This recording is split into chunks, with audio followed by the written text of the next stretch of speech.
Would you believe that a film many people expected to be a niche experiment is now being mentioned in the same breath as Frozen and Encanto? Netflix's K-pop Demon Hunters, which premiered on June 20th, 2025, has become not only the streamer's most watched film ever, but also one of the most unlikely global pop culture stories of the year. What began as an animated fantasy about a girl group slaying demons has evolved into something bigger, a franchise in the making, a soundtrack phenomenon, and a serious awards contender. Tonight, we look forward, Oscars, sequels, and the live-action rumor at where K-pop Demon Hunters goes next, and why the conversation keeps getting louder. At the center of this story is a deceptively simple idea told with precision. Hunter X, Rumi, Mira, and Zoe are idols by day and demon hunters by night. When a demon king unleashes a rival boy band to siphon the souls of their fandom, the girls fight back with the only force strong enough to beat fear, music, friendship, and the devotion of the fans who believe in them. That premise alone drew attention, but what pushed the film over the top was its emotional honesty and cultural specificity. Viewers didn't just watch a flashy animated concert reel, they saw a story about identity, community, and the power of being seen. Within 10 weeks, K-pop Demon Hunters had climbed to Netflix's all-time #1 spot, and its soundtrack began rewriting expectations for an animated release. Hunter X achieved what no girl group had done since Destiny's Child. Hit #1 on the Hot 100 with the anthem Golden, multiple tracks. Your Idol, Soda Pop, and others cracked the top 10 together. The first time a movie placed 3 songs in the top 10 simultaneously since the mid-90s. For casual viewers, it was a fun surprise. For fans, it was a validation. A fictional universe crafted with the same craft and quality as the real industry it celebrates. That momentum brings us to the first big question. Awards. Could K-pop Demon Hunters take home Oscar gold? Netflix certainly believes it has the ingredients. The streamer is backing a full awards push with Golden submitted for Best Original Song, while the film positions itself for Best Animated Feature and Craft categories. The case is compelling. Golden is more than a catchy hook. It's an earworm with an engine. Its lyrical arc mirrors the arc of the film, a pop manifesto about claiming your voice.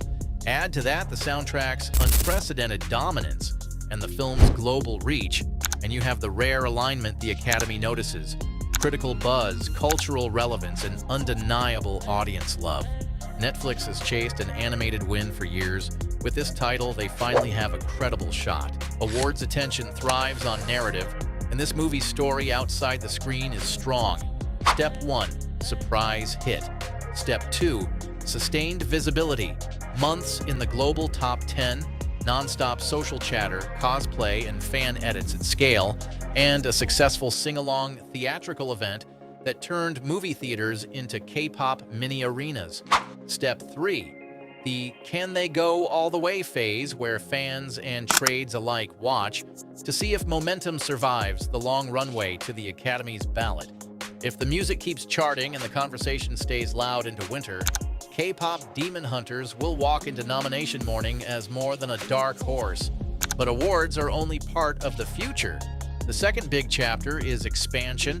On the same day Netflix confirmed the movie's historic performance, reports surfaced that the streamer and Sony Pictures Animation were already in active talks for a sequel.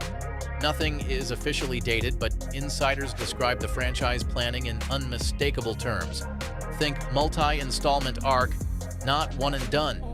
The directors have hinted there are a lot of pockets we can explore. Backstories for the Saja Boys, deeper corners of Korean mythology, rival hunter squads in other cities, even short-form stories that follow the girls between comebacks.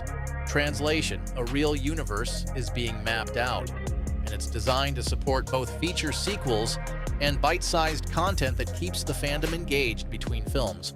If you're wondering when a second film could arrive, the realistic timeline for animation points to the later part of the decade. That said, studios often bridge long gaps with companion content. Expect the kind of connective tissue audiences now recognize, a sing-along short, an animated special that tees up a new villain, perhaps even a limited series focused on training or tour life. In parallel, Netflix appears to be investing in the brand beyond the screen. Merch waves are already rolling out, partnerships with consumer brands are popping up, and the talk of a stage musical has shifted from fun idea to serious discussion. This is what franchise building looks like in the streaming era. Keep the heartbeat steady with new music drops, strategic tie-ins, and eventized fan moments while the next feature is crafted. The third topic, the one that caught fire the fastest, is the live-action rumor. In the afterglow of the film's rapid ascent, chatter began that Netflix was exploring a live-action adaptation, perhaps as a K-drama style series or a live-action film. Fancasts flooded socials within hours. You could almost see a version in your head.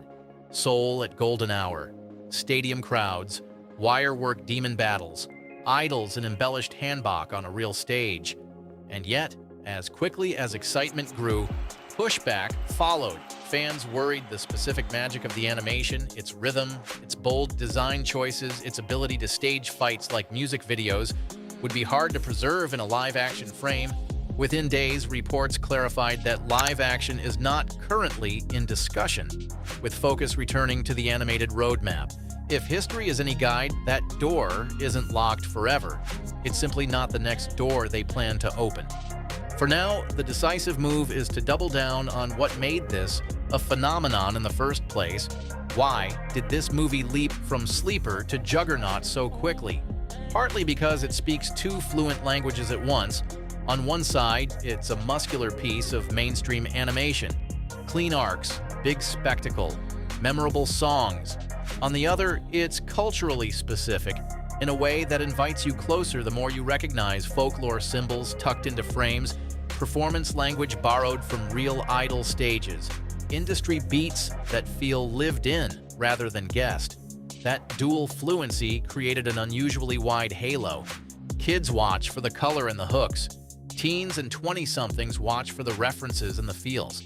Parents watch because it makes their kids sing, and because the themes, doubt, solidarity, found family, land regardless of age. When a film plays in all three lanes, it doesn't slow down, it compounds. The virality had a similar two-track engine. The soundtrack's ascent gave casual viewers a reason to click play. The online detective work gave fans a reason to click replay. As breakdowns spread, producer credits, visual motifs, cultural nods, the film gained rewatch value, and rewatch value is the secret fuel behind both algorithmic longevity and awards. The more people re-engaged, the louder the conversation became, and the more credible the film looked as something that could move from trending now to canon later. If you zoom out, the long-term legacy of K-pop Demon Hunters won't be measured only in streams or trophies.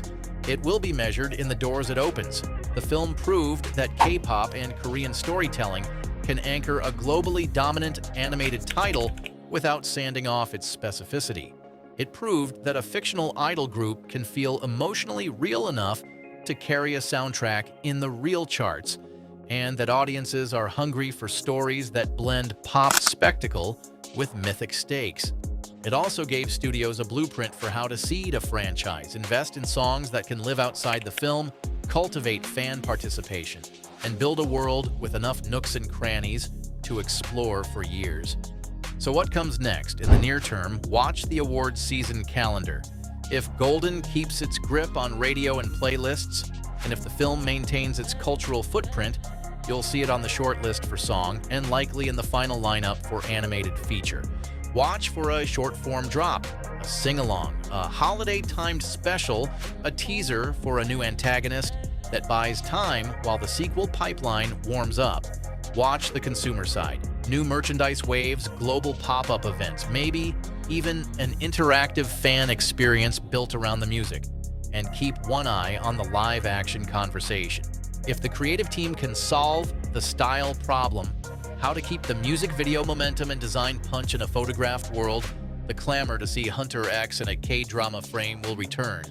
For now, the most important truth is the simplest. K-pop Demon Hunters isn't finished, it's beginning. Whether it ends up on an Oscar stage, announces a sequel date, or reignites the live-action debate, this story has legs because fans put it on their shoulders, and they're still carrying it. That's the kind of momentum that turns a hit into a moment, and a moment into a movement. Which future excites you most right now?